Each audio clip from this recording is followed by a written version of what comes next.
మనతో పాటు అయితే OU student leader Bandari Suresh గారు ఉన్నారు. ఆయన అడిగి మరిన్ని వివరాలు తెలుసుకునే ప్రయత్నం చేద్దాం. రైట్, చెప్పండి సార్, అసలు ఏంటి ఇక్కడ? గత 10 రోజుల నుంచి నిరుద్యోగులు మళ్ళీ రోడ్డుకి ఎక్కారు. ఎందుకు ఎక్కరు? ఈ పరిస్థితి ఎందుకు వచ్చింది? మీరు గతంలో కూడా ఒక 10 డేస్ బ్యాక్ ధర్నా చౌక్లో పెద్ద ఎత్తున ధర్నా కూడా చేయడం జరిగింది. అవునవును. ఇది మళ్ళీ రోడ్ల పైనకి ఎందుకు పరిస్థితి వచ్చిందంటే, గత ప్రభుత్వం ఉన్నప్పుడు ఈ అన్ని నెరవేర్చలేదు కాబట్టి ఈ ప్రభుత్వం హామీలు ఇచ్చింది మనకు. మా ప్రభుత్వం రాగానే మొదటి సంవత్సరంలోనే 2 లక్షల ఉద్యోగాలను భర్తీ చేస్తామని ఉన్నారు. క్యాలెండర్ ఇయర్ ప్రకటిస్తామన్నారు. కాబట్టి ఇప్పటికీ గడిచిన 7 నెలలు గడిచిపోయాయి. ఇంకా ఇట్లాంటి ఏ ప్రతిపాదన జరగలేదు, కమిటీ చేయలేదు, ఏది చర్చించలేదు, నిరుద్యోగులతో చర్చించలేదు. అందుకనే ఇప్పుడు మళ్ళీ నిరుద్యోగులు రోడ్లపైకి వచ్చి వాళ్ళ సమస్యలని పరిష్కరించమని వేడుకుంటున్నారు. ధర్నాలు చేస్తున్నారు, నిరాహార దీక్షలు చేస్తున్నారు, రోడ్డు రాస్తారోకోలు చేస్తున్నారు. ఇవన్నీ చేస్తున్నా కూడా ప్రభుత్వం నిమ్మకు నీరెత్తినట్టు ప్రవర్తిస్తుంది. ఎందుకు సార్ మీరు ఎందుకు మీరు యాక్షన్ తీసుకోవట్లేదు? మీరు ఎందుకు స్పందించట్లేదు సీఎం గారు అని నేను తెలియజేస్తున్నాను. 30 లక్షల మంది విద్యార్థులే కదా మేము మిమ్మల్ని గెలిపించింది. మా ఓటు ద్వారానే కదా మీరు ఈరోజు అధికారంలోకి వచ్చింది. మా ద్వారానే కదా మీరు ఈరోజు మినిస్టర్లు అయింది. ప్రతిపక్షంలో ఉన్నప్పుడు ఒక మాట, అధికారంలోకి వచ్చినప్పుడు ఒక మాట. ప్రతిపక్షంలో ఉన్నప్పుడేమో 25,000 డిఎస్సి పోస్టులు ఖాళీలు కనబడతాయి. ఇప్పుడేమో అదే 11,000ని ఎందుకు కంటిన్యూ చేస్తున్నారు? ఎందుకు మీరు ఆ 25,000 పోస్టులని భర్తీ చేయట్లేదు? దాంట్లో ఉన్న రహస్యం ఏంటి? మతలబ్ ఏంటి? గ్రూప్ 2, గ్రూప్ 3 పోస్టులు ఎందుకు పెంచట్లేదు? గ్రూప్ 2 2,000 పెంచాలి, గ్రూప్ 3 3,000 పెంచాలి, 46 జీవో రద్దు చేయాలి. ఇవన్నీ సమస్యలపైన ఎందుకు చర్చించట్లేదు? మీరు ఎందుకు ఒక కమిటీ చేయట్లేదు? అందుకనే కదా మాది 10 సంవత్సరాల నుంచి మేము ప్రిపేర్ అవుతున్నాము. 5 రూపాయల భోజనం చేసి ఒక ఛాయ్ తాగి పేదరికాన్ని అనుభవించుకుంటూ మా జీవితాలు బాగుపడతాయనే ఒక కాన్సెప్ట్ తోటి కదా మేము, మా కుటుంబాలు బాగుపడితే మేము కూడా బాగుపడ్డట్టే కదా. ఇప్పుడు ఏ ప్రభుత్వం అయినా కూడా అందరికీ ఉద్యోగాలు ఇవ్వలేదు, కానీ ఈ పోస్టులు పెంచడం వల్ల కొంత మేరకు కుటుంబాలు బాగుపడతాయనే ఉద్దేశంతో కదా మేము అడిగేది. ఎగ్జామ్స్ అయితే పోస్ట్ పోన్ చేయమంటున్నారు. మరి దానికి రీజన్స్ ఏమై ఉంటాయంటారు?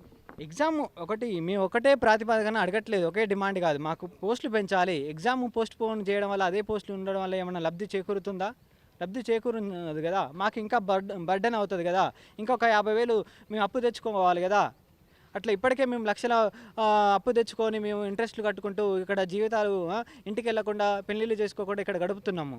మీరు అట్లా ఓన్లీ పోస్ట్ పోన్ చేయడం అనేది కరెక్ట్ కాదు. పోస్టులు పెంచాలి. ఫస్ట్ ఆఫ్ ఆల్ పోస్ట్ పెంచి తర్వాత సమయం ఇవ్వాలి. అది ఒక్కొక్క పరీక్షకు ఒక్కొక్క సమయం ఇవ్వాలి. ఒక 3 నెలలు ఇట్లా పరీక్ష మధ్యలో విడతల వారిగా సమయం ఇస్తే అప్పుడు మాకు ఒక ప్రయోజనం చేకూరుతుంది. ఒక ఎగ్జామ్లో పోయినా కూడా ఇంకో ఎగ్జామ్లో రావడానికి ఛాన్సెస్ ఉంటాయి కదా. సో ఆ విధంగా చేయాలి.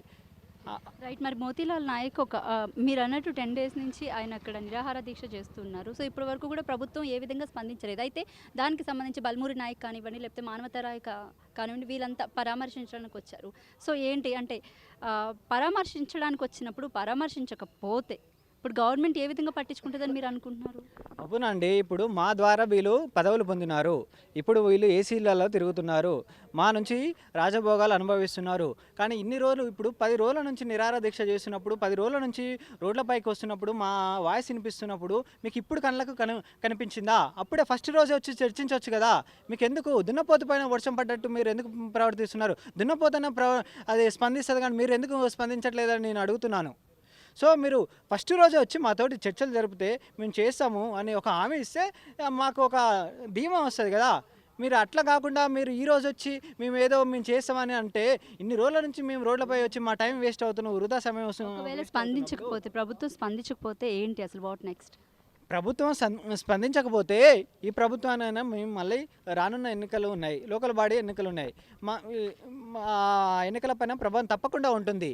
ఎందుకంటే ఈరోజు ఏదో 5 సంవత్సరాలే కాదు, ఇంకా ఫ్యూచర్ కూడా ఉంది కదా. మీరు ఒక 5 సంవత్సరాల వరకే మాది పదవులు చాలు అనుకుంటే మమ్మల్ని మోసం చేయండి, ఓకేనా?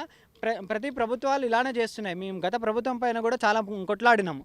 మమ్మల్ని అరెస్ట్ చేసిరు, నిర్బంధించిరు, లాఠీలతోటి దెబ్బలు తిన్నాము. సిపి అప్పుడు వెంకటేశ్వర్లు ఉండే, సో ఆయన కూడా మమ్మల్ని బెదిరించిండు. మేము ఎవరికి భయపడలేదు. ఆ ప్రభుత్వాన్ని దించినాము. ఈ ప్రభుత్వం మాకు హామీలు ఇచ్చింది కాబట్టి ఈ ప్రభుత్వం చేస్తుందనే ఒక ధీమాతోటి ఈ ప్రభుత్వానికి ఓట్లేసి మేము గద్దెకిచ్చి అధికారం ఇచ్చినప్పుడు ఈ ప్రభుత్వం కూడా అలా చేస్తున్నప్పుడు మళ్ళీ ఆ పరిస్థితే వచ్చింది మాకు. అందుకనే మేము రోడ్లపైకి వచ్చి మళ్ళీ అడుగుతున్నాం. సో మీరైనా స్పందించండి సార్, మీరు ఇప్పటికైనా స్పందించండి. కూలిపోతుంది, మీ ప్రభుత్వం కూడా కూలిపోతుంది, మళ్ళీ మా శాపనం తగులుతుంది సార్.